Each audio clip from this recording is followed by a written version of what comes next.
A natureza da realidade pessoal, capítulo 21. Afirmação, amor, aceitação e negação.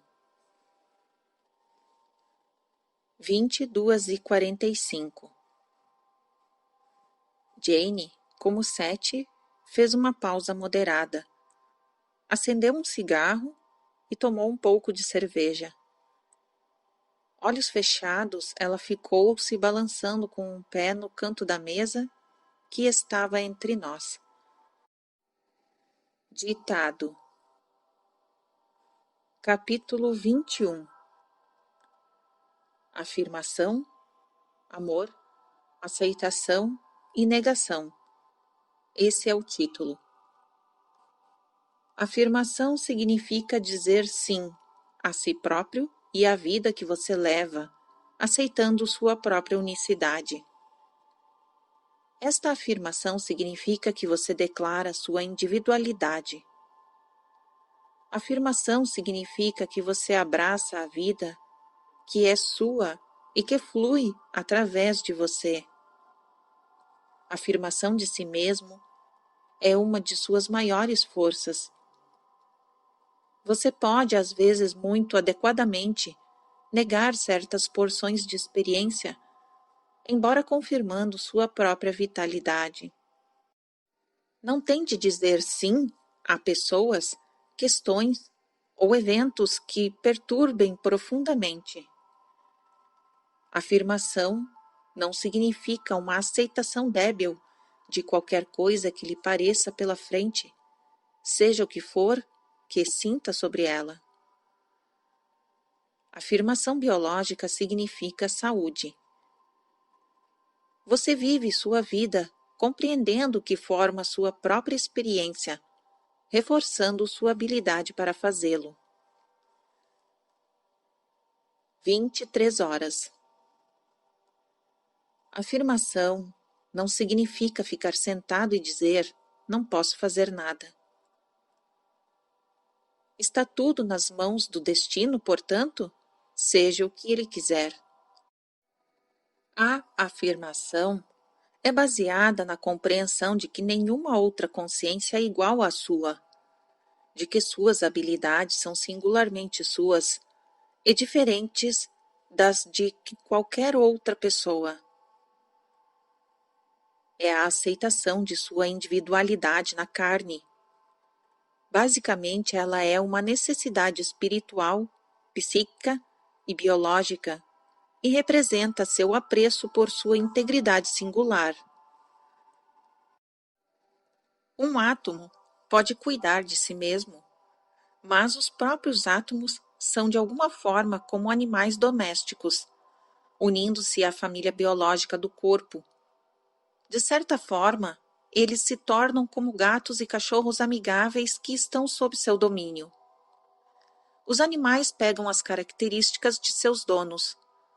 As células são altamente influenciadas por seu comportamento e por suas crenças.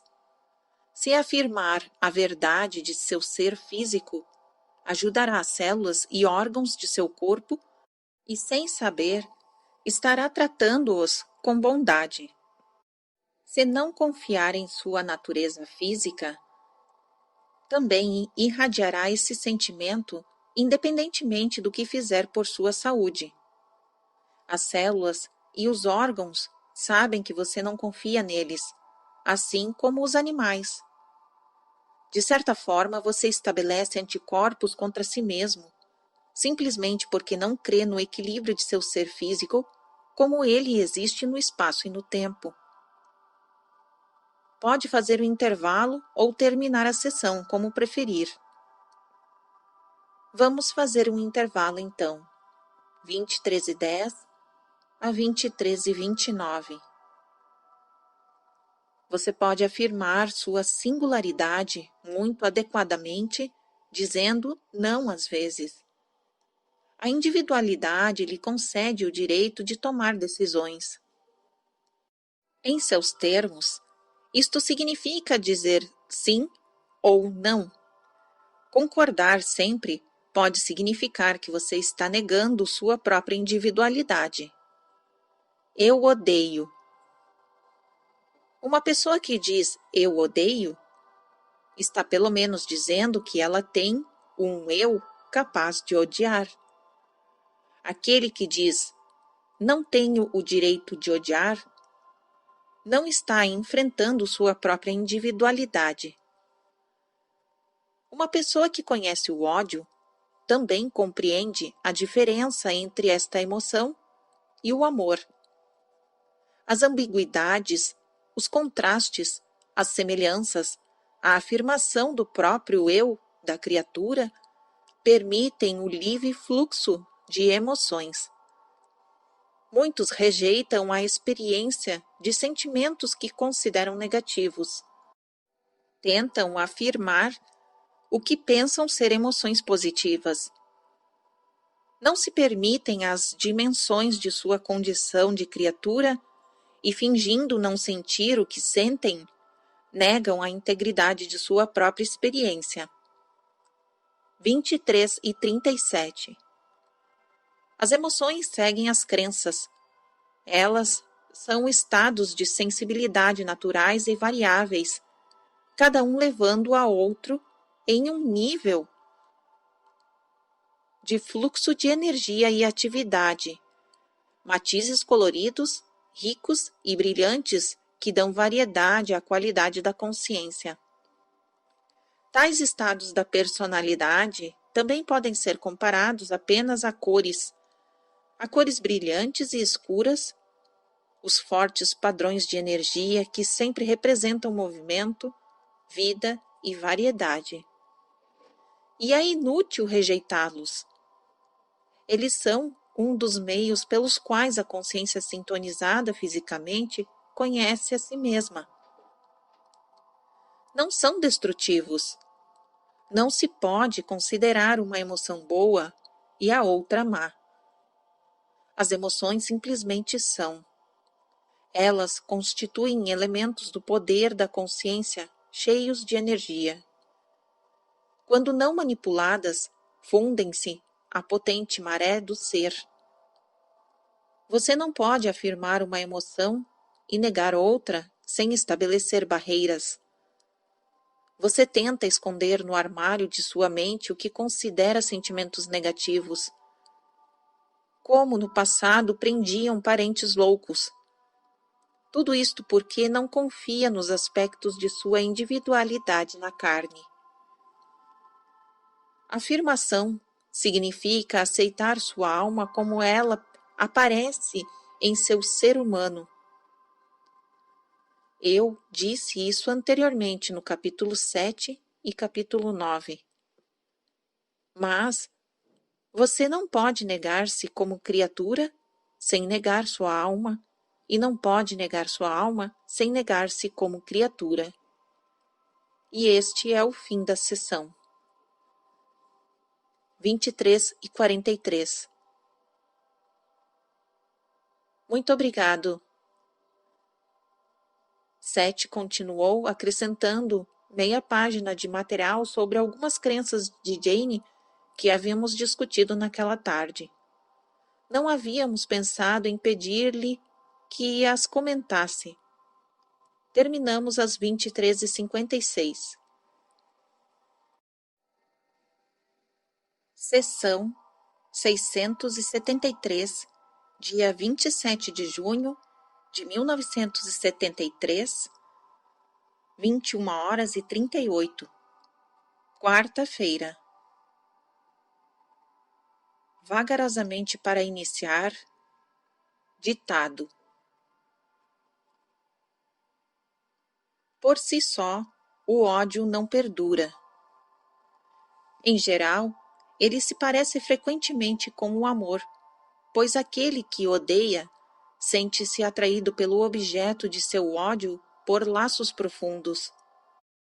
O ódio também pode ser um método de comunicação, mas nunca é um estado firme e constante e mudará automaticamente se não tentar manipulá-lo.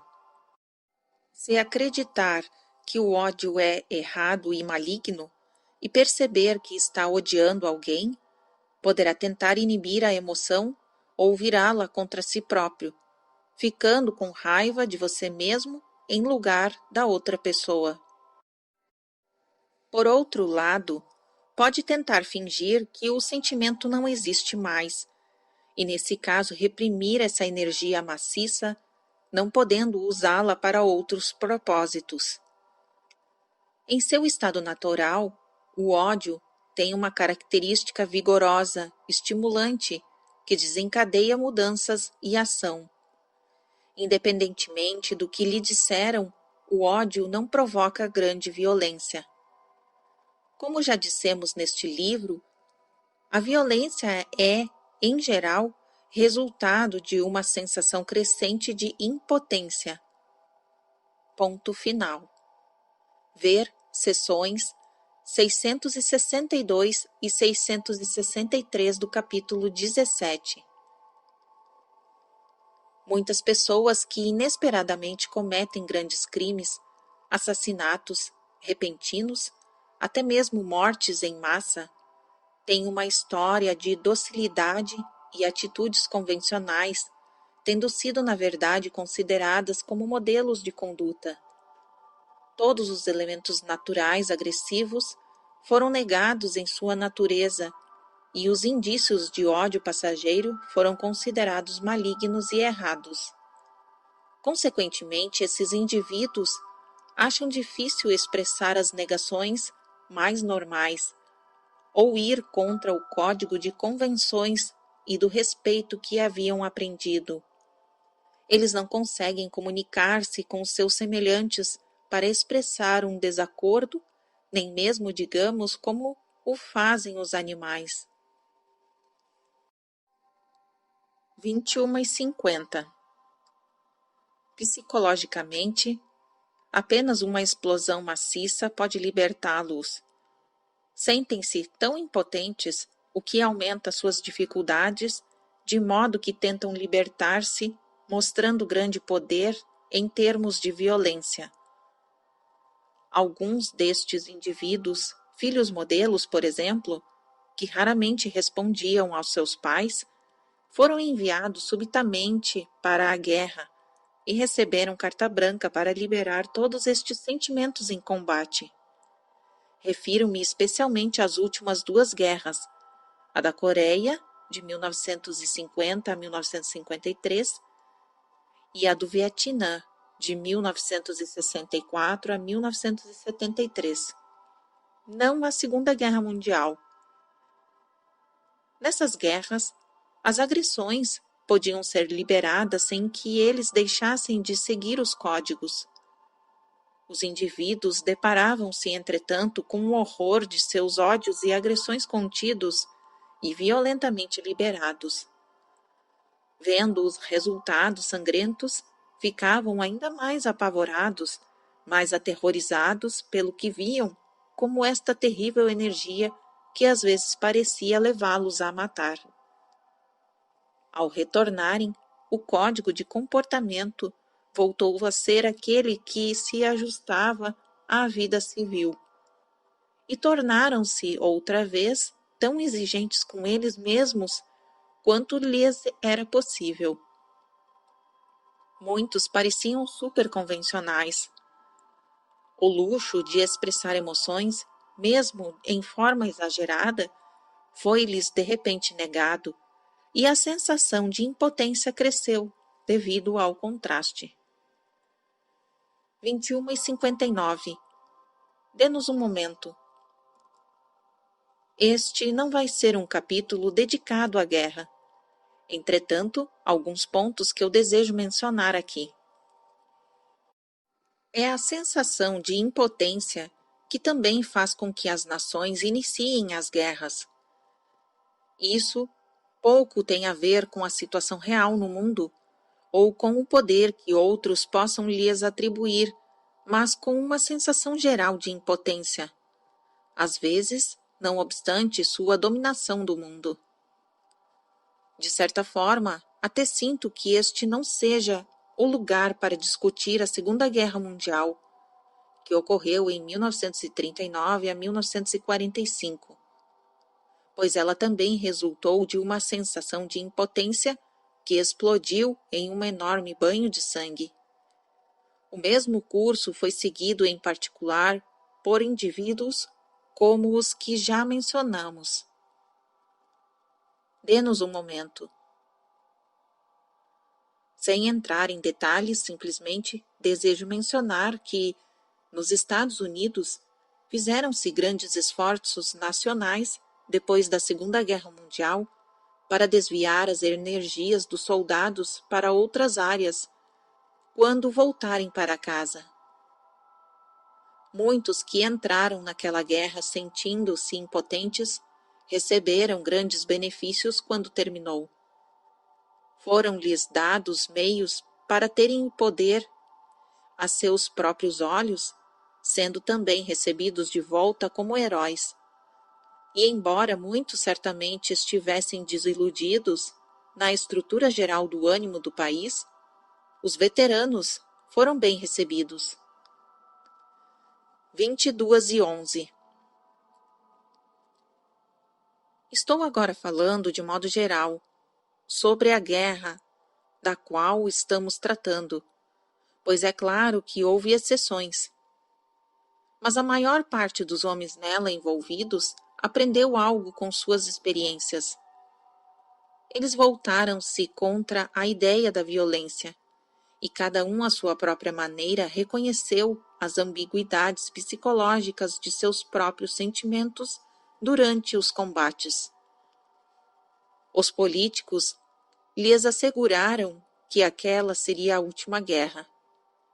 E a ironia é que quase todos que usavam o uniforme acreditaram nisso. Eu, Robert Butt, fui um dos que acreditaram. A mentira não se transformou em verdade, mas aproximou-se dela, pois a despeito de seus fracassos, os soldados conseguiram criar filhos que não iam para a guerra espontaneamente, que questionavam seus motivos.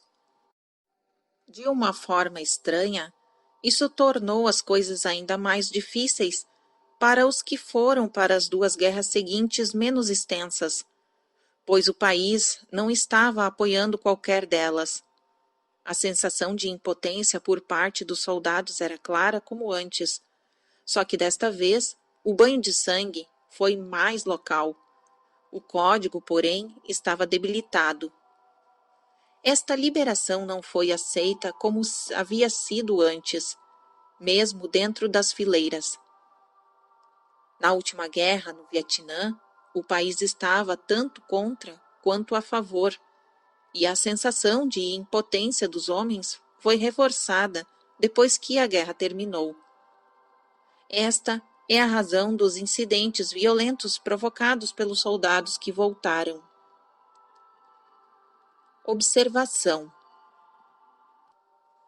De acordo com Sete, a sensação de impotência teve muito a ver com os altos índices de violência até mortes entre soldados americanos que foram prisioneiros de guerra.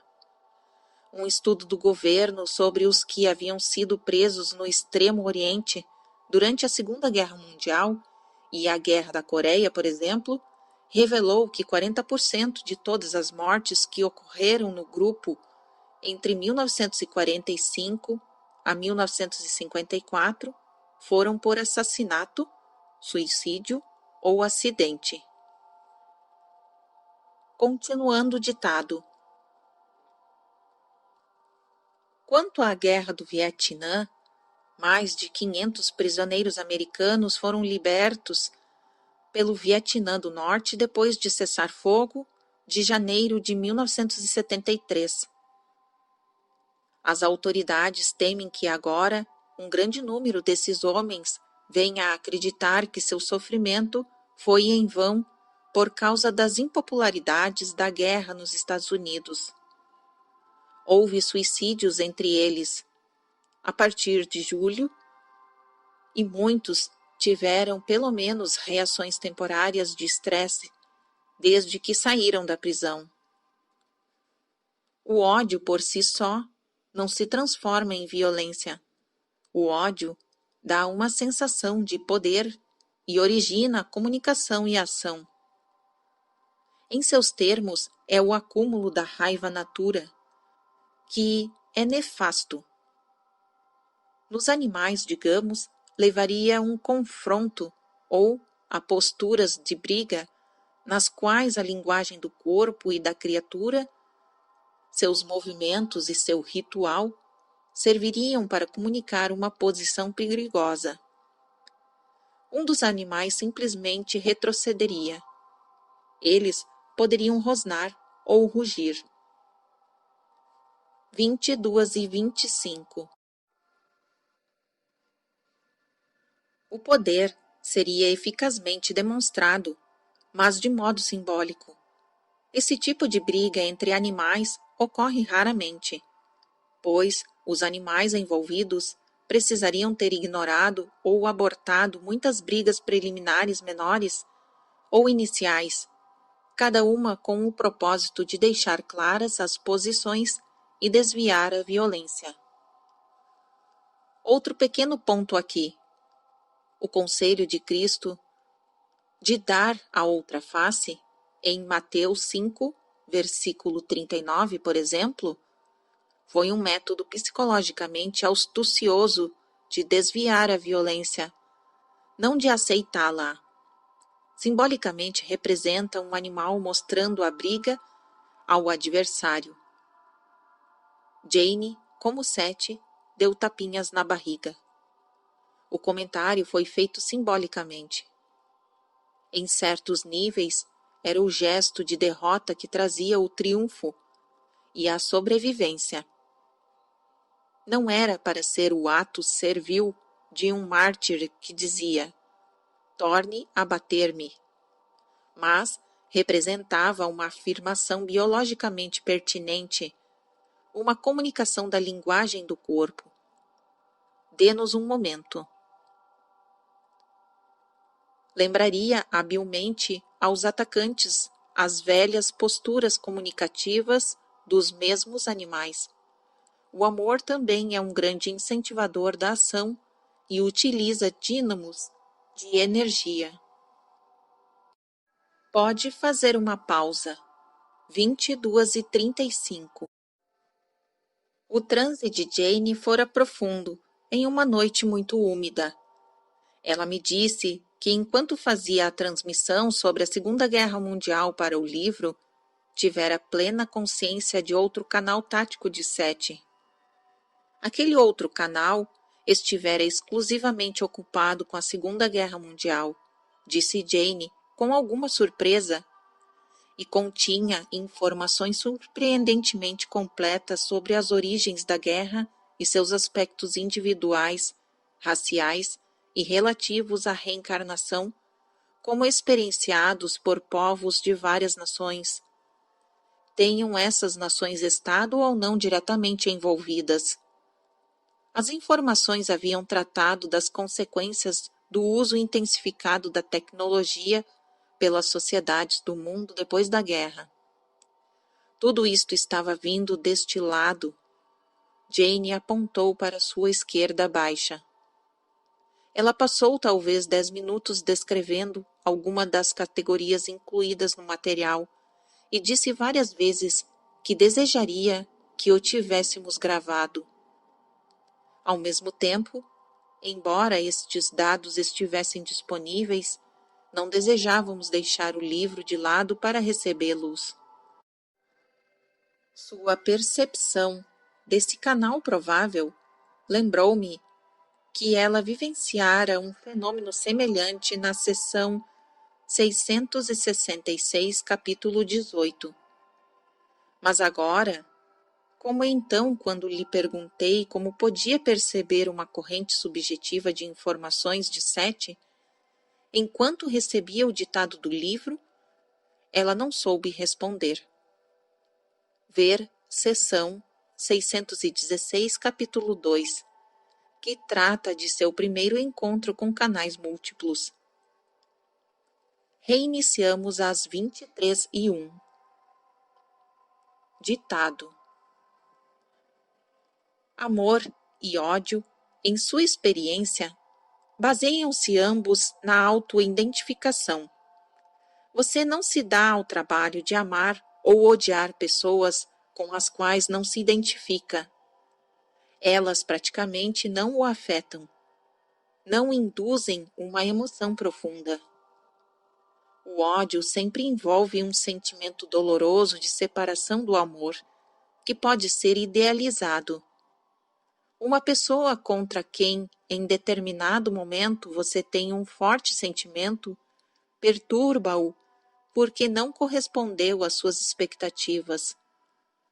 Quanto maiores suas expectativas, maior parecerá qualquer divergência com ela. Se você odeia um dos pais, é precisamente porque esperava esse amor. Jamais sentirá rancor de uma pessoa de quem não espera nada. De um modo estranho, o ódio é um meio de voltar ao amor. É quando expresso, tem por fim comunicar a separação que existe em relação ao que era esperado. O amor, portanto, pode muito sutilmente conter o ódio. O ódio pode conter o amor e ser guiado por ele, especialmente por um amor idealizado. Você odeia algo que o separa de um objeto amado. É precisamente porque o objeto é amado que passa a ser tão detestado caso não corresponda às suas expectativas. Você pode amar seus pais, mas se parecer que eles não retornam esse amor e não correspondem às suas expectativas, poderá então odiá-los por causa do amor que o leva a esperar mais. O ódio tem a finalidade de devolver-lhes seu amor. Ele deve fazê-lo comunicar-se declarando seus sentimentos, aclarando o ar, por assim dizer, e levando-o para mais perto do objeto amado. O ódio não é a negação do amor, mas uma tentativa de recuperá-lo em um reconhecimento doloroso de circunstâncias que o separam dele. Se você entendesse a natureza do amor, seria capaz de aceitar seus sentimentos de ódio. A afirmação pode incluir a expressão desta emoção forte. Joseph fala. Eu bocejei, e Sete percebeu. Sete disse divertido. Pensei que fosse mais interessante. Joseph responde. E é, realmente. Continuando o ditado. Os dogmas ou sistemas de pensamentos que lhe dizem para elevar-se acima de suas emoções podem ser enganosos, até em seus termos um tanto perigosos. Essas teorias baseiam-se no conceito de que há algo inatamente destrutivo, abjeto ou errado na natureza emocional do homem, enquanto a alma é sempre representada como sendo calma, perfeita, passiva e insensível. Apenas a percepção mais elevada, bem-aventurosa é permitida. A alma, porém, é acima de tudo uma fonte de energia criativa e ação que mostra suas características na vida precisamente através das emoções que mudam constantemente. 22 e 22. Confiando neles, seus sentimentos o levarão a estados espirituais de mística compreensão, calma e tranquilidade. Seguidas, suas emoções o levarão a profundos entendimentos, mas você não pode ter um eu físico sem emoções, assim como não pode ter um dia sem condições climáticas. No contato pessoal, o indivíduo pode ter grande consciência de seu amor constante por outra pessoa, mas ainda reconhecer momentos de ódio, quando percebe separações das quais se ressente por causa do amor envolvido. Quando olhei para cima, Sete disse, antes de eu perguntar. Pode acrescentar a palavra estar à sentença antes de envolvido, se o desejar, mas está bem sem ela. Da mesma forma, é possível amar seus semelhantes em uma escala grandiosa, embora às vezes os odeie precisamente por parecerem não merecer esse amor. Quando você se enraivece contra a humanidade, é porque a ama. Negar a existência do ódio, então, é negar o amor. Não que essas emoções sejam opostas, é que elas são aspectos diferentes de uma mesma coisa. Até certo ponto, você deseja identificar-se com aqueles que têm fortes sentimentos. A pessoa não ama alguém simplesmente porque associa porções de si ao outro, mas porque, em geral, o outro evoca dentro dela vestígios de seu próprio eu idealizado. 23 e 34. A pessoa amada tira o melhor de você. Nos olhos dela, você vê aquilo que você pode ser. No amor do outro, percebe seu potencial. Isso não significa que na pessoa amada esteja apenas reagindo ao seu próprio eu idealizado, pois vocês podem igualmente ver no outro seu próprio potencial idealizado. Este é um tipo peculiar de visão compartilhada pelos envolvidos, seja no caso de marido e mulher, ou de pais e filhos. Esta visão é muito capaz de perceber a diferença entre o comportamento e o ideal, de modo que nos períodos ascendentes do amor, as discrepâncias de comportamento, digamos assim, são ignoradas e consideradas relativamente sem importância. O amor está sempre mudando naturalmente. Não existe um único estado permanente de atração mútua profunda em que duas pessoas fiquem envolvidas eternamente. Como emoção, o amor é móvel e pode mudar muito facilmente para a ira ou ódio e depois voltar.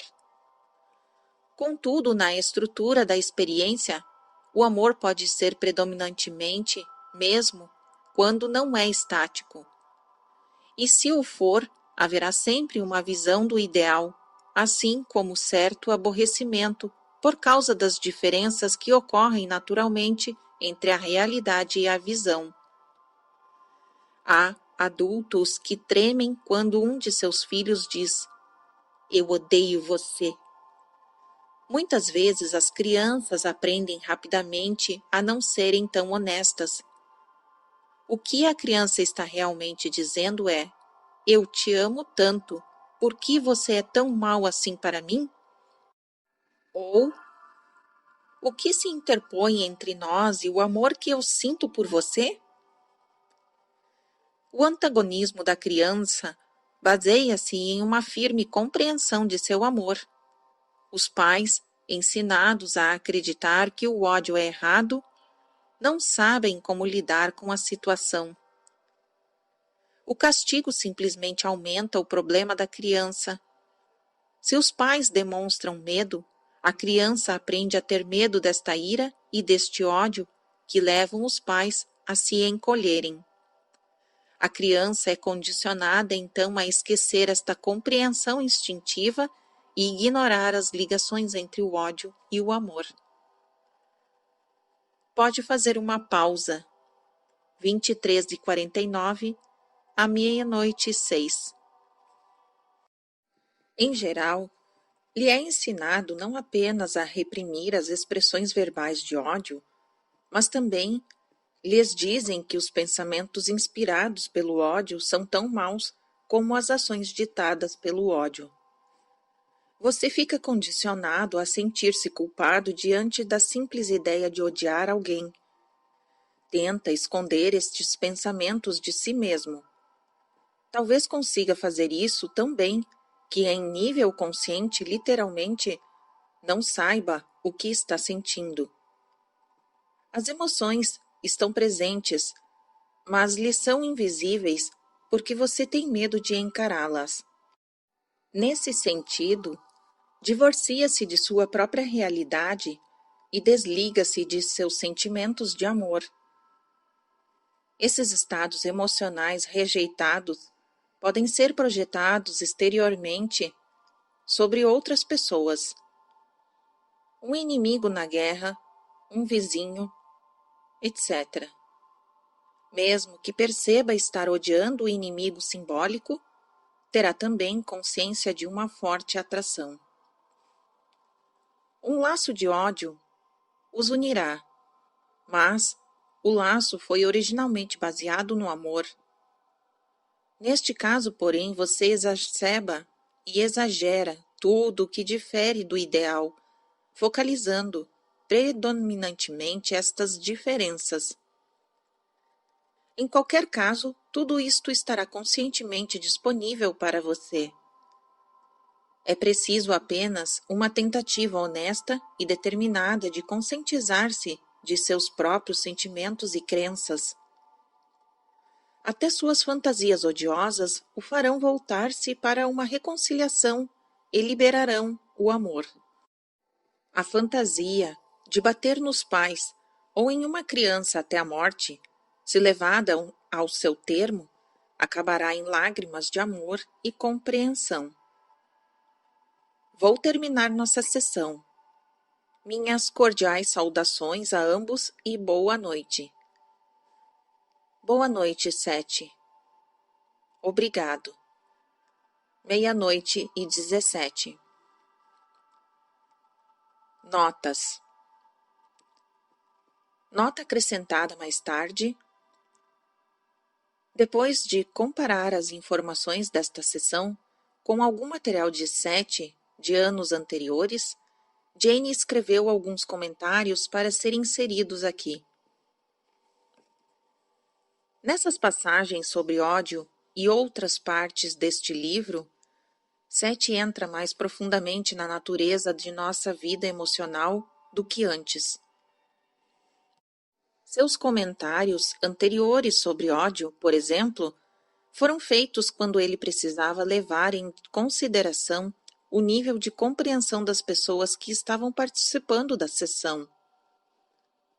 Um exemplo é mencionado na página 248 do material de 7, quando, em resposta à declaração de um aluno da aula de ESP, 7 considerou normal a ideia convencional de ódio do aluno e respondeu de acordo.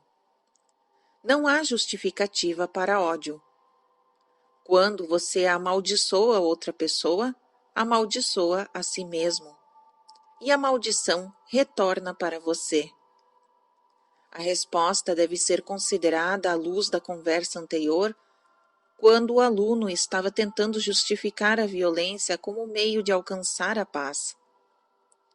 A preocupação principal de 7 foi refutar este conceito. Neste livro, 7 leva o leitor além das ideias convencionais de bem e mal para uma nova estrutura de compreensão. Mas, mesmo nesses níveis mais profundos, o ódio não é justificado, uma vez que confronto honesto com o ódio levará o indivíduo de volta ao amor sobre o qual ele realmente se baseia. Ao usar a palavra maldição, 7 não se refere a imprecauções ou palavrões, mas sim ao ato de dirigir ódio contra outra pessoa. Até que a pessoa chegue a um acordo consigo mesma e com as suas emoções, o ódio retornará, porque ele pertence a quem odeia e a ninguém mais. As instruções anteriores sobre como lidar com as emoções, no capítulo 11, fornece uma estrutura em que o ódio pode ser enfrentado e compreendido. Também importante neste contexto é o comentário frequente de 7 de que a expressão da agressão normal evita a transformação da raiva em ódio. Fim das notas. Sessão 674, dia 2 de julho de 1973, 21h23, segunda-feira. Boa noite. Boa noite, Sete. Com muito humor, olhos abertos e escuros, seu autor cósmico amigável irá iniciar agora o ditado. Joseph responde: muito bom. Ditado. A afirmação significa a aceitação de sua própria complexidade miraculosa. Significa dizer sim a seu próprio ser. Significa concordar com sua realidade como espírito na carne. Dentro da estrutura de sua própria complexidade, você tem direito de dizer não a certas situações, de expressar seus desejos, de comunicar seus sentimentos. Se fizer isso no grande fluxo e na extensão de sua realidade eterna, haverá uma corrente de amor e criatividade que o carregará. A afirmação é a aceitação de si mesmo em seu presente, como a pessoa que você é. Dentro desta aceitação, pode encontrar qualidades que desejaria não ter, ou hábitos que o aborrecem. Você não deve esperar seu perfeito. Como mencionado antes, suas ideias de perfeição significam um estado de realização, além do qual não existe crescimento futuro, e este estado não existe. Ver seção 626, capítulo 5, por exemplo. Ama teu próximo como a ti mesmo. Inverta isso e diga: ama a ti mesmo como a teu próximo, pois, em geral, reconhece a bondade de outra pessoa e ignora a sua. Alguns acreditam existir algum mérito e virtude santa naquilo que chamam de humildade. Nesse caso, ter orgulho de si mesmo parecerá um pecado e a verdadeira afirmação de si mesmo será impossível. Auto-orgulho genuíno é o reconhecimento amoroso de sua própria integridade e valor. A verdadeira humildade é baseada na consideração afetuosa por si mesmo, além do reconhecimento de que você vive em um universo onde todos os outros seres também possuem inegavelmente esta individualidade e este alto valor. A falsa humildade lhe diz que você não é nada. Em geral, ela esconde um orgulho distorcido, vaidoso, não admitido, porque ninguém pode realmente aceitar uma teoria que negue o valor pessoal. A falsa humildade pode fazê-lo diminuir o valor dos outros, porque se você não aceita qualquer valor em si mesmo, também não pode enxergá-lo em outras pessoas. O verdadeiro auto-orgulho lhe permite ajudá-los a usar seus talentos. Muitas pessoas gostam de mostrar que ajudam os outros, incentivando-os, por exemplo, a apoiar-se nelas. Acreditam que isso seja uma virtude muito santa. Pelo contrário, estão impedindo que essas pessoas reconheçam e usem suas próprias forças e talentos. 21h40. Apesar do que lhe foi dito, não há mérito no auto-sacrifício. Ele é simplesmente impossível. O eu cresce e se desenvolve, não pode ser aniquilado.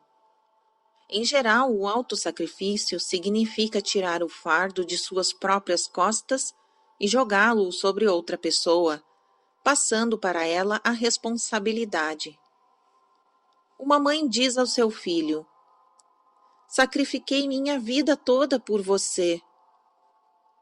Está falando uma bobagem. Em termos básicos, essa mãe acredita Não importa o que diga, que não tinha muito do que desistir, e o sacrifício deu-lhe a vida que ela queria. Um filho diz: sacrifiquei minha vida por meus pais e dediquei-me a cuidar deles. Na verdade, está dizendo: tive medo de viver minha própria vida e medo de deixá-los viver a deles. E assim, sacrificando minha vida, ganhei a vida de que desejava. O amor não exige sacrifícios. Os que temem afirmar seu próprio ser também temem deixar que outros vivam por si mesmos. Vocês não ajudam seus filhos, mantendo-os acorrentados a vocês, mas também não ajudam seus pais idosos, incentivando neles uma sensação de impotência. O senso comum de comunicação que lhes foi dado como seres humanos, se espontânea e honestamente seguido, resolverá muitos de seus problemas. Só a comunicação reprimida leva à violência. A força natural do amor está dentro de vocês, e os métodos normais de comunicação sempre têm propósito de levá-los a um maior contato com seus semelhantes. Amem-se e honrem a si próprios justamente, e irão tratar os outros justamente. Quando dizem não ou negam, sempre o fazem porque, em sua mente e em seus sentimentos, a situação atual ou proposta está longe de ser ideal. A negação é sempre uma resposta a algo que é considerado como um bem maior. Se não tiverem ideias rígidas demais a respeito da perfeição, a recusa comum serve a um propósito muito prático. Nunca, porém, neguem a sua realidade presente por compará-la a alguma perfeição idealizada. A perfeição não é uma maneira de ser, pois todo ser está em um estado de evolução. Isso não significa que todo ser esteja no estado de tornar-se perfeito, mas no estado de tornar-se mais ele mesmo. Todas as outras emoções são baseadas no amor, e de uma forma ou de outra, todas se relacionam a ele, e são métodos de retornar a ele e expandir suas capacidades. Ora, em todo este livro, eu, de propósito, permaneci longe da palavra amor, por causa das várias interpretações, geralmente atribuídas a ele, e por causa dos erros que com frequência são cometidos em seu nome. Quer fazer uma pausa? 21h59. Acho que sim. Para amar outra pessoa, é preciso primeiro amar a si mesmo. Aceitando a si mesmo e sendo alegremente o que você é, utilizará seus próprios talentos e sua simples presença fará outros felizes. Você não pode odiar-se e amar outras pessoas. É impossível. Em vez disso, projetará sobre os outros todas as qualidades que acha que não possui, fingirá admirá-los e os odiará por possuí-las. Embora afirme amar o outro, tentará minar as próprias bases de seu ser. Quando você ama os outros, concede-lhes sua liberdade nata e não insiste covardemente para que eles sempre o escutem. O amor não tem divisões. Não existe uma diferença básica entre o amor de um filho por seus pais, dos pais por um filho, de uma mulher pelo marido, de um irmão por uma irmã. Há apenas expressões e características variadas do amor, e todo amor é afirmativo. Ele pode aceitar desvios de visão ideal sem condenar. Não compara o ser da pessoa amando com o que é idealizado. Nesta visão, o possível é visto como presente, e a distância entre a realidade e o ideal não é contraditória, uma vez que eles coexistem. Às vezes, você pode pensar que detesta a humanidade, pode considerar as pessoas insanas, as pessoas com quem divide o planeta. Pode gritar contra o que considera comportamento estúpido, maneiras sanguinárias e métodos inadequados e sem visão, usados para resolver seus problemas. Tudo isto é baseado sobre seu conceito idealizado do que a raça deveria ser. Em outras palavras, o amor que sente por seus semelhantes. Seu amor, porém, pode perder-se caso você se concentre nessas variações que são menos do que idílicas. Quanto mais acha que odeia a raça, está na verdade diante de um dilema de amor. Está comparando a raça a seu próprio conceito idealizado de amor. Nesse caso, porém, perde de vista as pessoas reais envolvidas.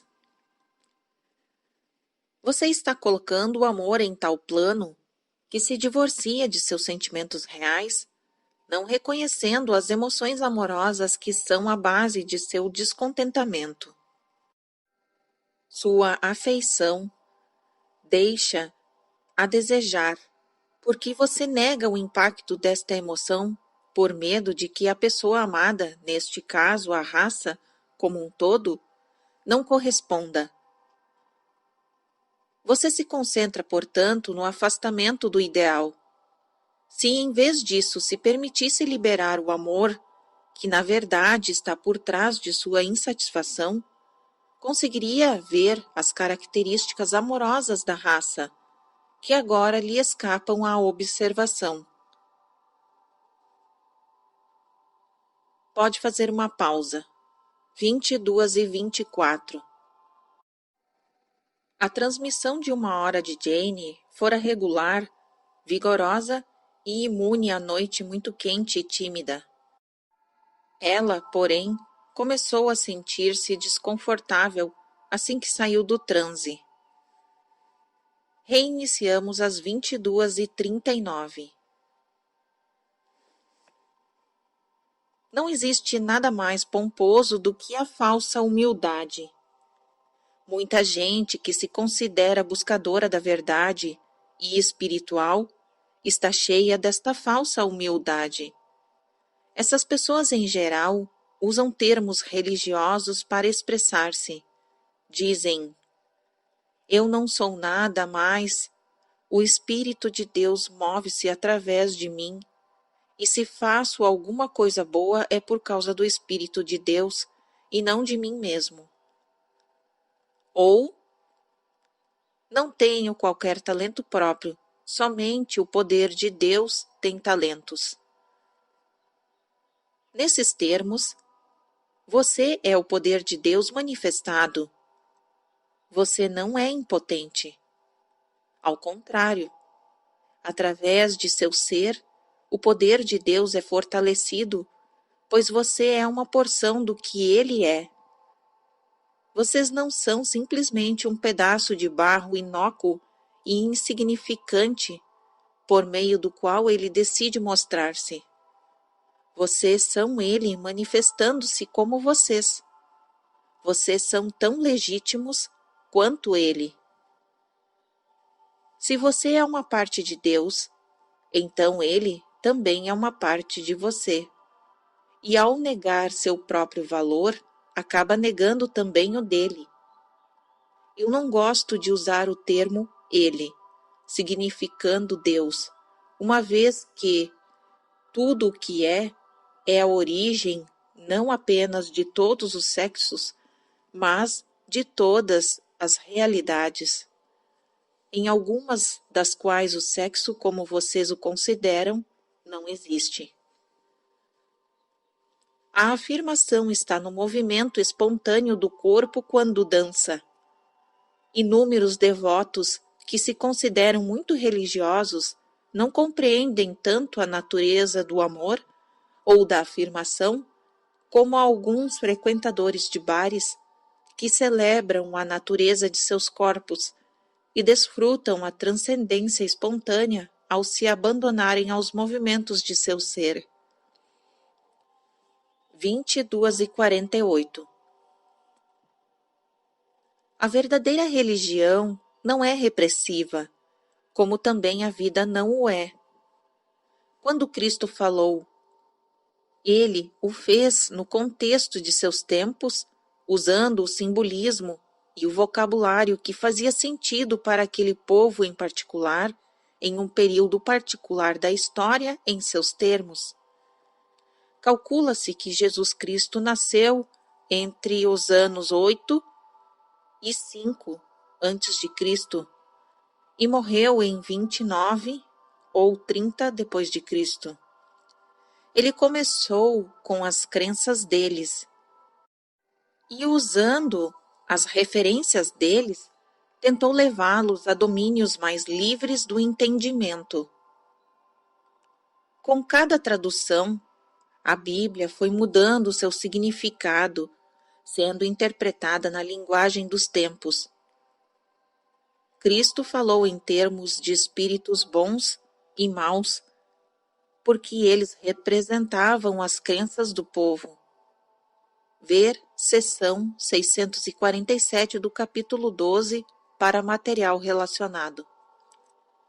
Em termos deles, mostro-lhes que os maus espíritos podiam ser dominados, mas esses eram, naquela época, símbolos aceitos como realidades pelo povo, às vezes em relação a doenças e condições humanas muito normais. Uma longa pausa, olhos fechados, às 22:55. A própria extorsão, ama teu próximo, vizinho, como a ti mesmo. Mateus 19, versículo 19. Marcos 12, versículo 31. Foi uma afirmação irônica, pois naquela sociedade nenhum homem amava seu vizinho, mas desconfiava profundamente dele. Grande parte do humor de Cristo, contudo, foi perdido. No Sermão da Montanha, a frase que afirmava: os mansos herdarão a terra, Mateus 5, versículo 5, foi totalmente mal interpretada. Cristo quis dizer: vocês formam sua própria realidade. Os que tiverem pensamentos de paz estarão a salvo das guerras e dissensões e não serão tocados por elas. Escaparão e, na verdade, herdarão a terra. Pensamentos pacíficos, especialmente em meio ao caos, requerem grande energia.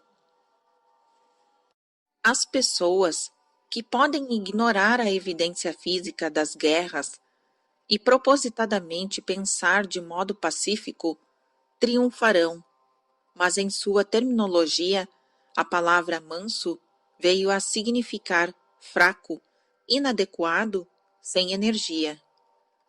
Na época de Cristo, a frase sobre os mansos herdarem a terra pressupunha o uso energético da afirmação, do amor e da paz. 23:2. Ainda em transe, Jane pegou um cigarro. Descobrindo que usara a última carteia de fósforos, apontou para a mesa da nossa sala de visitas. Pode pegar o isqueiro de Robert? Joseph disse sim. Como mencionei em Sete Fala, a entidade Cristo era grande demais para ser contida em um só homem, ou mesmo em qualquer época, Portanto, o homem em que vocês pensam como Cristo não foi crucificado. Ver capítulos 21 e 22 de 7 fala.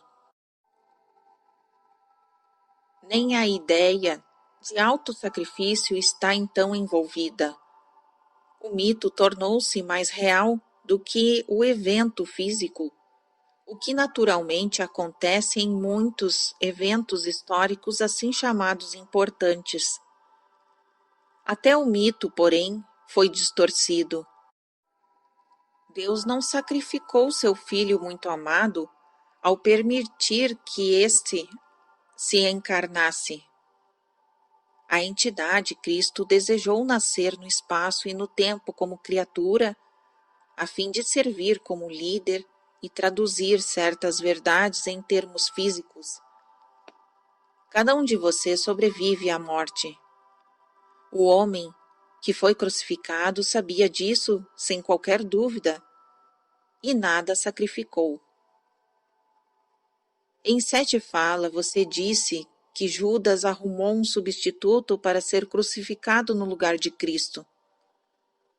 O substituto foi uma personalidade aparentemente enganada, mas em sua ilusão ele sabia que cada pessoa ressuscita. Ele tomou para si o tornar-se símbolo deste conhecimento. O homem chamado Cristo não foi crucificado. No drama geral, contudo, pouca diferença fez o que foi fato em seus termos e o que não foi, pois a realidade maior transcendem os fatos e os cria. Vocês têm livre arbítrio, poderiam interpretar a história como desejassem. Isso lhes foi concedido. O grande poder criativo do drama ainda existe, e vocês usam a sua própria maneira, até mesmo mudando seu simbolismo de acordo com a mudança de suas crenças. A ideia principal, porém, é a afirmação de que o ser físico, o eu que você conhece, não é aniquilado com a morte. Isso é aparentemente até nas distorções. Todo o conceito de Deus, o Pai, como é dado por Cristo, foi, na verdade, um Novo Testamento. A imagem masculina de Deus foi usada por causa da orientação sexual da época, mas além disso, a personalidade de Cristo disse: o reino de Deus está dentro, no meio de vós. Lucas 17, versículo 21. De certa forma, a personalidade de Cristo foi uma manifestação da evolução da consciência, que levou a raça para além dos conceitos violentos da época e alterou o comportamento que havia prevalecido até o momento. Ponto final e faça uma pausa. 23 e 18. Jane lembrava-se apenas que Seth falara sobre Cristo e fizera algumas citações bíblicas. Ela pouco sabe sobre as duas coisas, ou sobre a própria Bíblia. Por exemplo, ela não achava que o reino de Deus está dentro de vós fosse da Bíblia. Mas eu localizei várias versões destas palavras de Jesus com muita facilidade mais tarde. Pois eis que o reino, pois, na verdade, muita gente escreveu ou telefonou para perguntar a respeito dos dados de Sete sobre Cristo, não publicados sobre eventos e tempos bíblicos, mas praticamente todo este material havia sido publicado, verbatim ou mencionado. Ver capítulo 18 de O Material de Sete, além de Sete Fala e este livro. Uma nota foi acrescentada mais tarde. Mais informações estão disponíveis, entretanto, dependendo do tempo que se tem para recebê-las. Não muito tempo depois, encontrei um artigo ilustrado sobre Jerusalém em uma revista de turismo. Guardei-o para futura referência. Uma das fotografias era uma página dupla com uma vista aérea colorida de toda a cidade e, em seu cenário, de deserto. Jane e eu achamos a foto tão evocativa que eu fiz uma montagem para facilitar nosso estudo. O ambiente árido de Jerusalém, juntamente com sua história incrivelmente complexa e ativa, nos levou a especular de novo sobre as forças misteriosas da criatividade religiosa que aparentemente sempre emanaram do lugar e que continuam a fazê-lo. Em uma sessão particular, em 3 de setembro, Seth falou sobre algumas das razões por trás da contínua fascinação de Jerusalém para certos segmentos da humanidade. Essas razões incluem probabilidades geográficas e interações incomuns envolvendo o passado, o presente e o futuro. Alguns aspectos do fenômeno Cristo também foram explicados. Então, a sessão seguinte, que era a respeito de outros assuntos, Seth inesperadamente acrescentou o seguinte: vocês podem ter mais material sobre Jerusalém ou Cristo agora, ou quando o desejarem. Podem receber o livro de Cristo quando quiserem. Mas não estávamos prontos para embarcar em tal empreendimento na época. Reiniciamos da mesma forma vigorosa às 23h33. Ditado: em termos de tempo, evolução, como vocês o consideram, a consciência emergente chegou ao ponto em que se deleitava tanto em distinções e diferenças que até mesmo em pequenas áreas geográficas numerosos grupos, cultos e nacionalidades se reuniam, cada um orgulhosamente afirmando sua própria individualidade e valor sobre os outros. No início, nesses termos, a consciência emergente do homem precisava de liberdade e de se dispersar, de se tornar diferente, de originar bases para várias características e assegurar individuações. Na época de Cristo, porém, algum princípio de unidade era necessário, pelo qual essa diversificação também vivenciasse um senso de unidade e se sentisse sua unidade. Cristo foi o símbolo da consciência emergente do homem, contendo dentro de si o conhecimento de seu potencial. Sua mensagem tinha o propósito de se estender além dos tempos, mas esta interpretação muitas vezes não é dada. Cristo usou parábolas que eram aplicáveis então, como descrito nos 4 evangelhos. Usou sacerdotes como símbolos de autoridade. Mateus 21, versículo 23 e 27. Transformou água em vinho. Em João 2, versículo de 1 a 11. Mas pessoas que se consideraram muito santas ignoraram o Cristo na festa das bodas e acham qualquer bebida alcoólica degradante. Ele se associou com prostitutas em Lucas 7, versículo 33 a 50, e com os pobres, e seus discípulos dificilmente poderiam ser considerados benfeitores da cidade. Entretanto, muitos que se consideraram pessoas religiosas prezam a respeitabilidade acima de tudo. Cristo usou a linguagem da época e, à sua própria maneira, falou contra ideias dogmáticas e contra os templos que pretendiam ser o repositório do conhecimento sagrados. mas que, em vez disso, preocupavam-se com dinheiro e prestígio. Marcos 11, versículo 15 a 18. Muitas pessoas, entretanto, que se dizem seguidoras de Cristo agora, voltam-se contra os párias que ele considerava como irmãos e irmãs. Ele afirmou a realidade do indivíduo acima de qualquer organização, embora compreendesse que algum tipo de organização era necessário.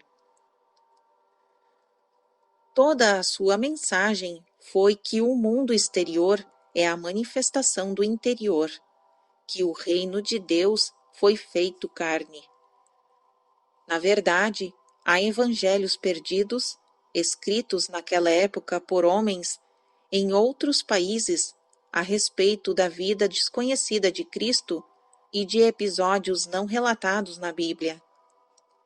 Eles formavam uma estrutura separada de conhecimentos que poderiam ser aceitos por pessoas que tinham crenças diferentes das dos judeus na época.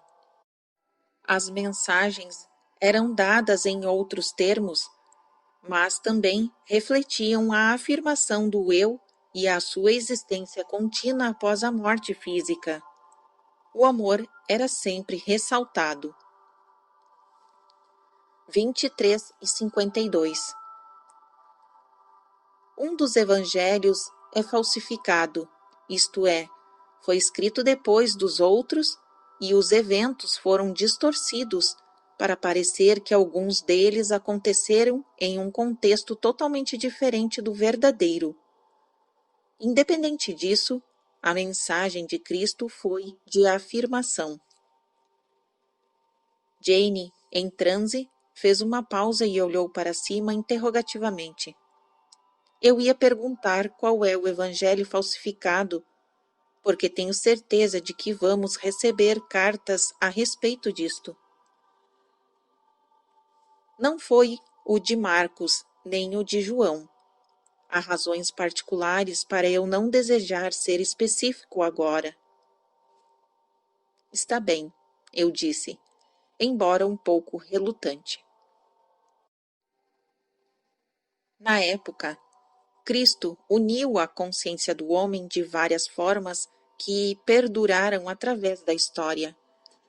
A consciência crística não era isolada. Estou falando em seus termos agora.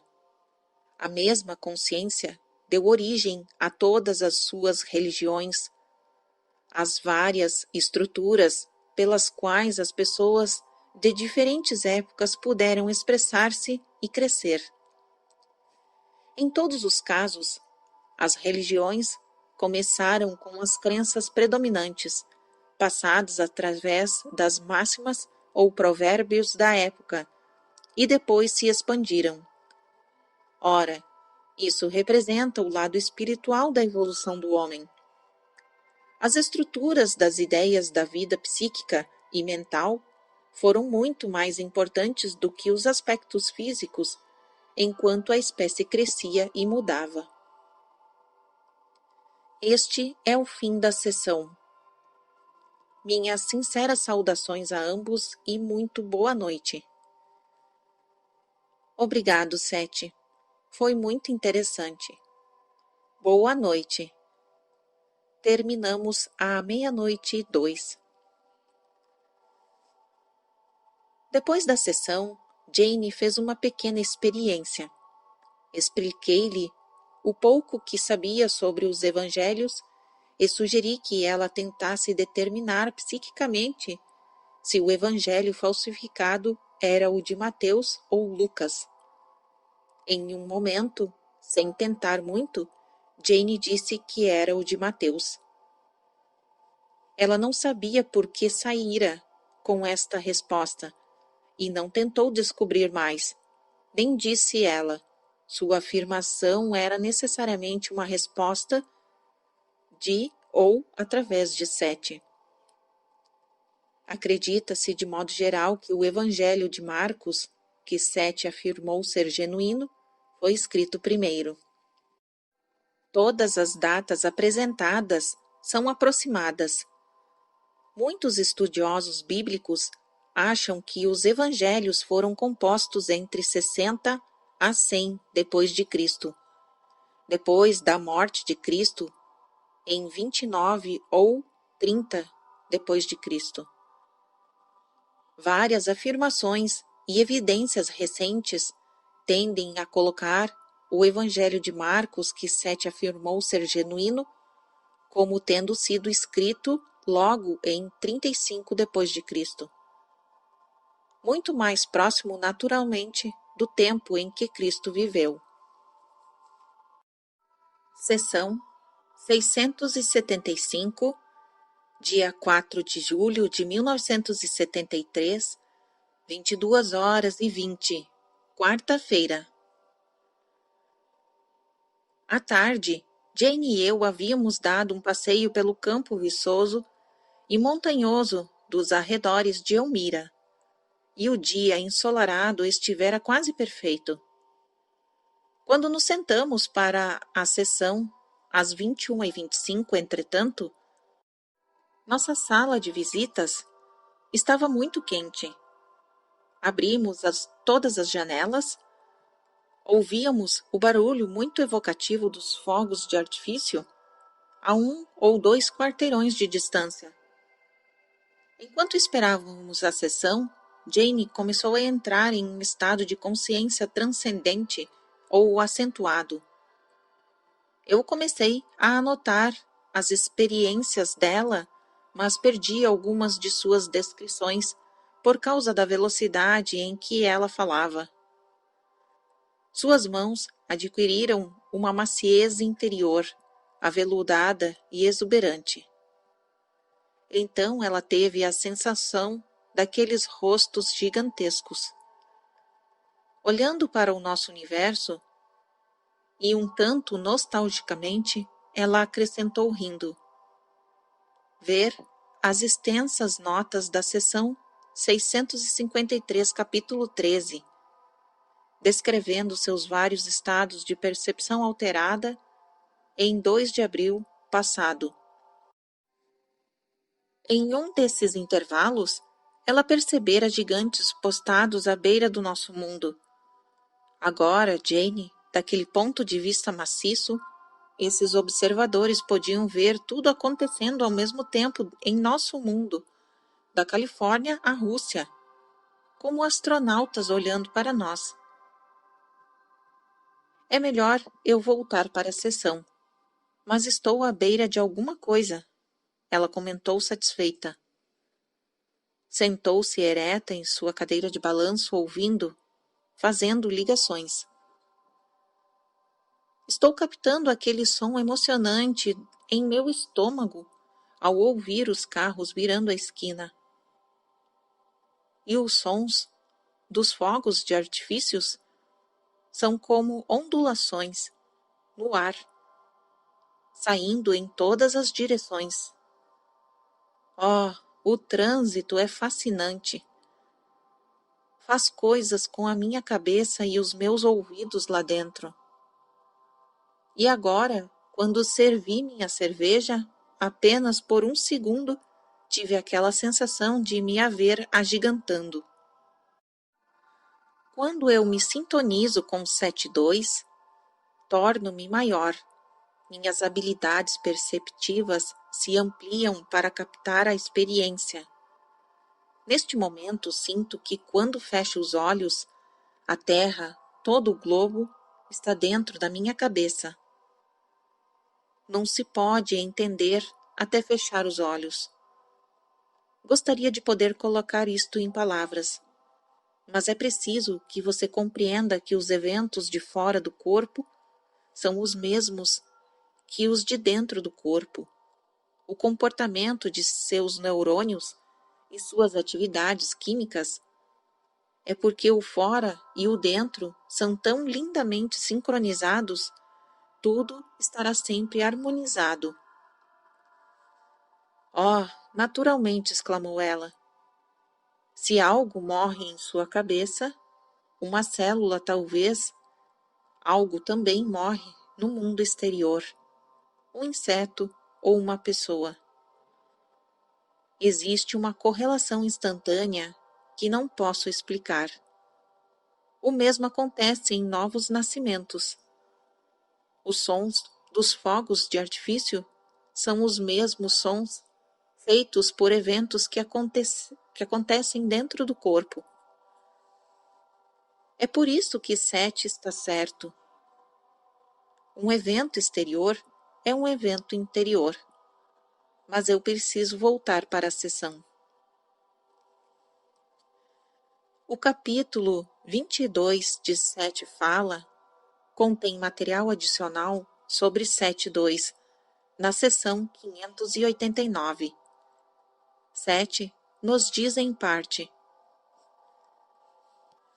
entre aquela personalidade e eu, existe o mesmo tipo de ligação que existe entre Robert e eu. Mas em seus termos, 7.2 é muito mais divorciado da minha realidade do que eu da de Robert. Podem imaginar 7.2 como uma futura porção de mim, se preferirem, só que há muito mais coisas envolvidas. Observação: Jane, de vez em quando, fala através da personalidade de 7.2, e este conceito está ligado ao fenômeno do tamanho gigante. Continuando. Há uma riqueza fantástica lá fora. Jane apontou para as janelas abertas. Há uma fantástica correlação entre as variações sazonais e a extensão dos pensamentos que ninguém suspeitava. Os pensamentos formam traços em um nível interior. Vocês poderiam fazer gráficos de seus pensamentos e eles combinariam com as mudanças sazonais, com as marés e as fases da lua. Todas estas coisas, porém, que parecem estar fora, são apenas manifestações de seus ritmos corporais. 22:05. Quero ter uma sessão, só que isto é muito mais divertido e faz você se sentir maravilhoso. Mas vou fumar um cigarro e voltar para 7. Com um pouco de esforço, Jane, pouco a pouco, foi se aquietando. Ao mesmo tempo, continuou afirmando que as revelações desta noite haviam acontecido por um motivo. E era verdade, como logo vimos. Agora, sinto um grande 7 por perto. Ela sorriu. E estou tentando trazê-lo para o tamanho da sessão. Se ele viesse com esta agora, sua voz seria tão forte que abafaria tudo o mais no mundo.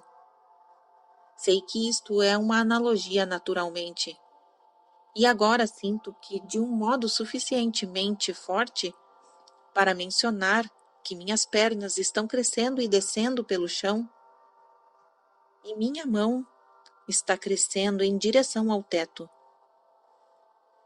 Ela encostou-se de novo na cadeira e os olhos fechados. Como se seguindo um sinal, uma brisa fresca soprou as cortinas para dentro. Papéis folharam, movimentando-se pela sala.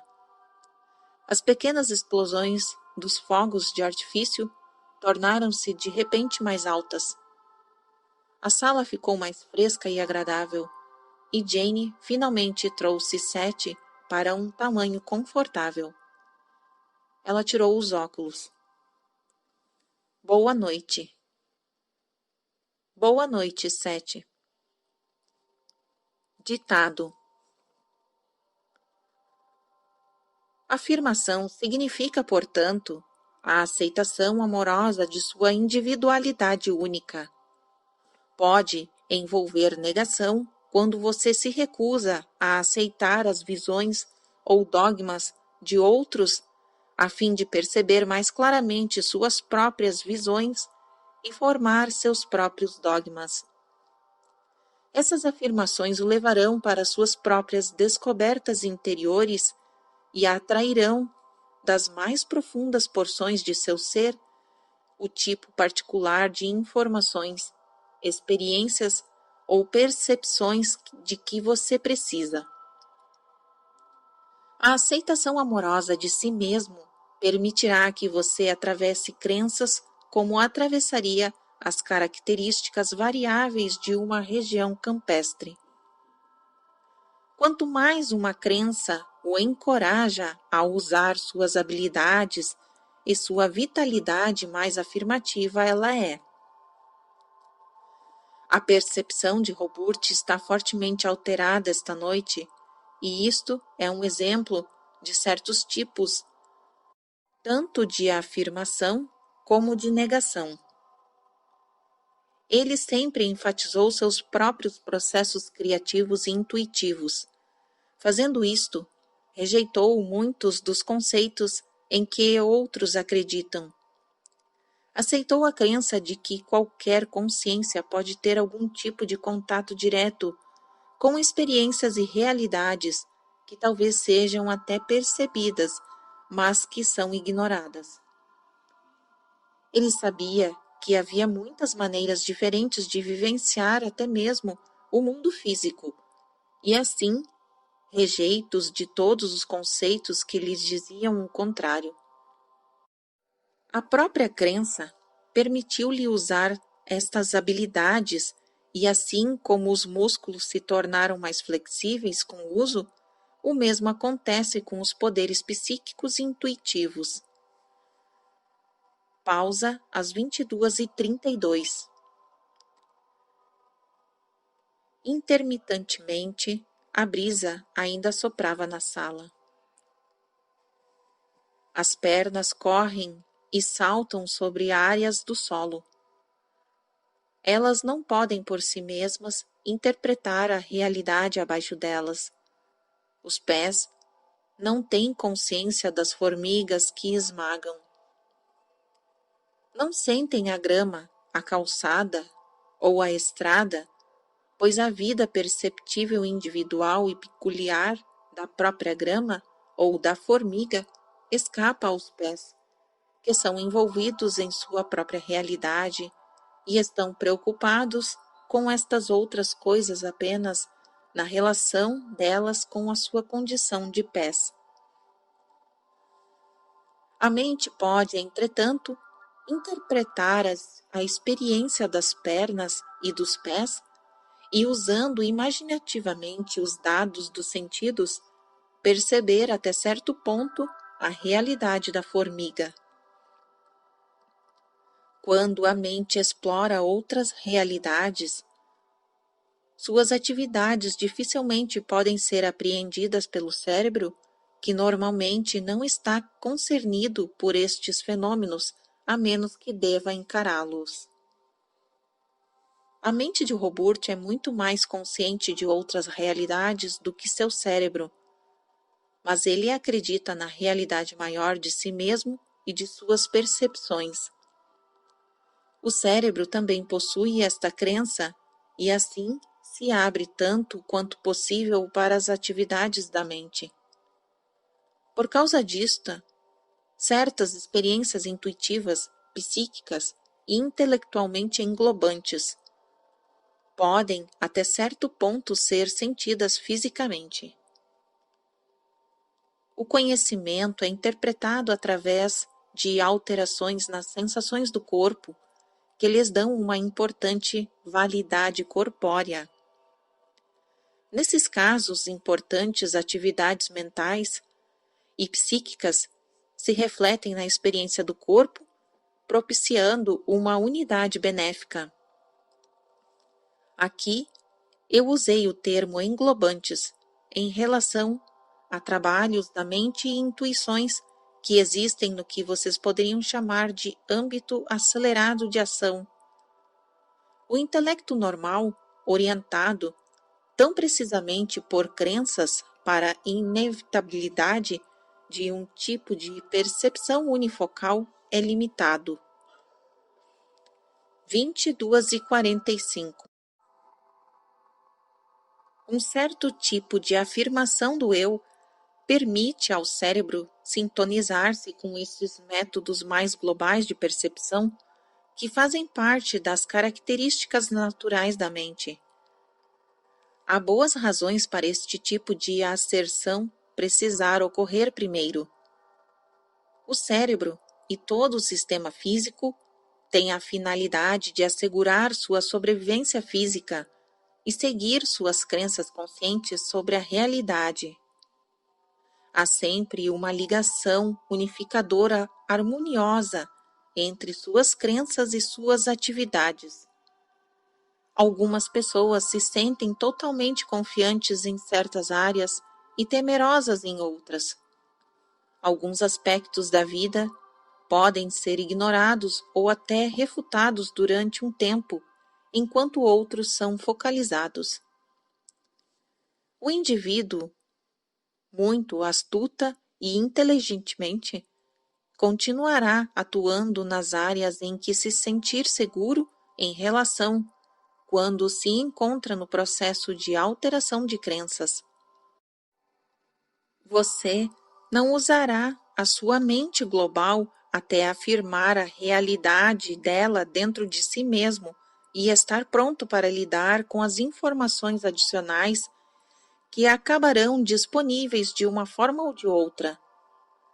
A mente englobante, porém, atua por meio de seu ser físico. Em seus termos, ela representa habilidades latentes de consciência que podem ser mais ou menos funções normais.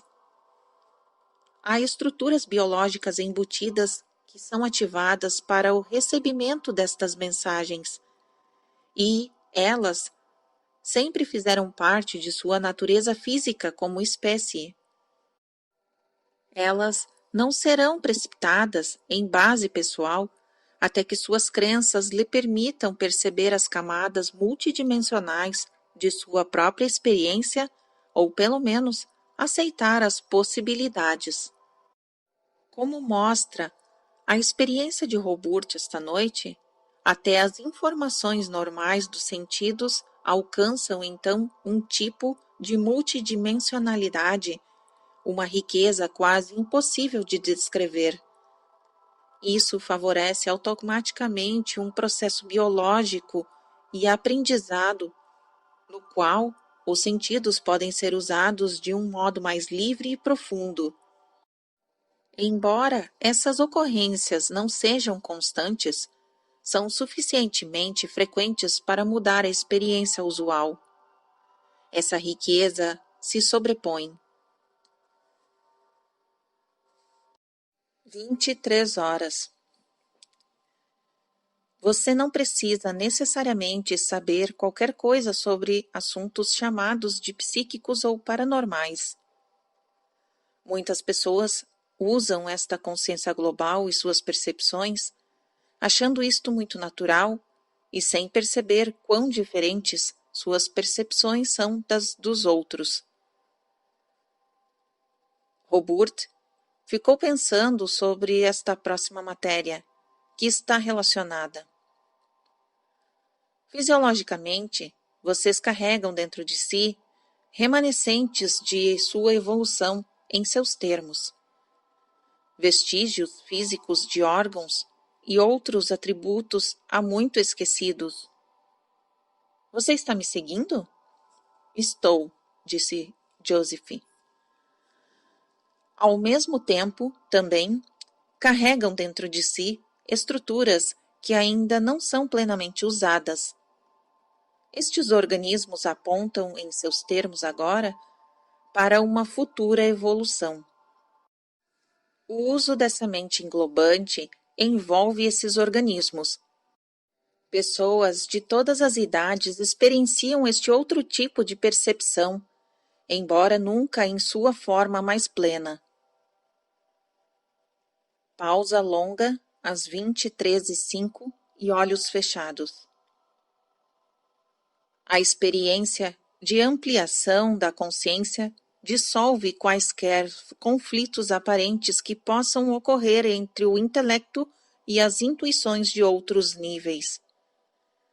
Tanto quanto possível, O organismo físico interpreta esta unidade através de uma nova mescla de informações dos sentidos, de modo que, materialmente, as informações fazem sentido.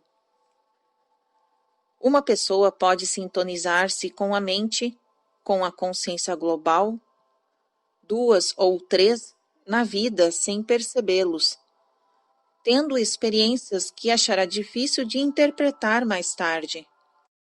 A afirmação envolvida é transcendente, e nela, durante um tempo, a pessoa afirma sua realidade na carne e, ao mesmo tempo, declara sua independência nela, percebendo que ambas as condições existem simultaneamente. Ocorre uma percepção dual em que a consciência global é ativada. Por ativada, quero dizer que o organismo físico fica, de repente, consciente da existência da consciência global.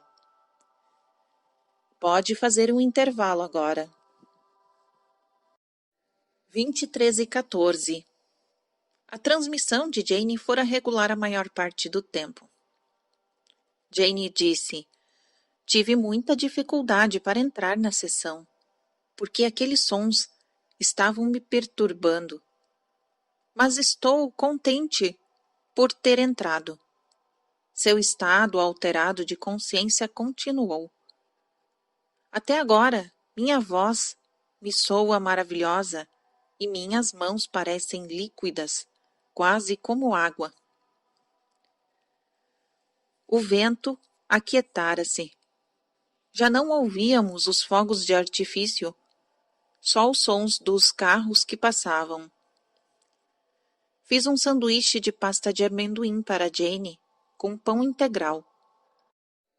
Quando ela pegou, disse olhando: é quase como se tivesse que escolher entre morder o sanduíche, a mão que segura e o joelho debaixo da mão.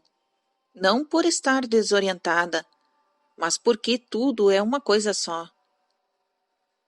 Quando se toma consciência disto, enfrenta-se o fato de precisar fazer escolhas conscientes. Ela ficou muito absorvida na textura do pão, na sensação dele em sua boca. Quando mordo este pão, sei que ele faz sons que não escuto, disse ela.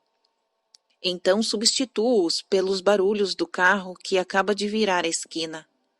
Sinto uma forte relação entre o pão que desce pela minha garganta e o trânsito. Reiniciamos muito calmamente às 23:51. Continuando o ditado. Quando utilizada, adequada e plenamente em seus termos de tempo, a consciência global enriquecerá profundamente as dimensões da espécie, levando o corpo a uma harmonia maior do que é agora possível. Em base neurológica, há mecanismos latentes ainda não liberados, que podem ser disparados, e quando isto acontecer, sua experiência prática com o tempo, como você o conhece, será alterada. De seu ponto de vista, a espécie será então tão diferente que parecerá uma outra espécie. Como Robert sugeriu certa vez, seu sistema moderno de comunicações já expandiu os dados disponíveis a uma mente consciente em certo espaço de tempo, e isso em base puramente física. Vocês precisam assimilar e lidar com informações agora disponíveis sobre coisas que ocorreram em outros lugares e das quais, em séculos anteriores, as pessoas comuns não teriam conhecimento. Eventos ocorridos em lugares distantes tornam-se imediatamente de conhecimento geral. Os intervalos de tempo entre um episódio e seu conhecimento dele foram diminuídos, mesmo quando as coisas ocorrem de outro lado do mundo. Uma viagem de avião misturam suas ideias de experiências de tempo, alterando os conceitos que tem dele. Dentro dos mecanismos do corpo, porém, existem gatilhos que não são usados nem reconhecidos, mas que lhes permitirão, como espécie, lidar conscientemente com maiores percepções de tempo, assim como agora lidam com maiores percepções de espaço. 00:02. De uma forma muito limitada e desajeitada, isto é sugerido pelo uso de computadores quando vocês tentam avaliar futuras probabilidades e agem de acordo com elas em seu presente. A mente pode fazer isto muito melhor do que qualquer computador, e se acreditassem nisso, certas porções de seu cérebro seriam ativadas. O cérebro teria consciência de uma parte maior do conhecimento da mente, e as probabilidades de eventos futuros ficariam conscientemente disponíveis. Ora, o cérebro teria que separar estas informações de modo que o mecanismo fisicamente sintonizado fosse capaz de manter seu presente temporal. Quando o homem desenvolveu o tempo de reflexão, mencionada antes neste livro, ver seções 635 e seções 636, capítulo 9. Passou por uma desorientação inicial antes de aprender a distinguir um evento passado, claramente lembrado, de um evento vivenciado no presente.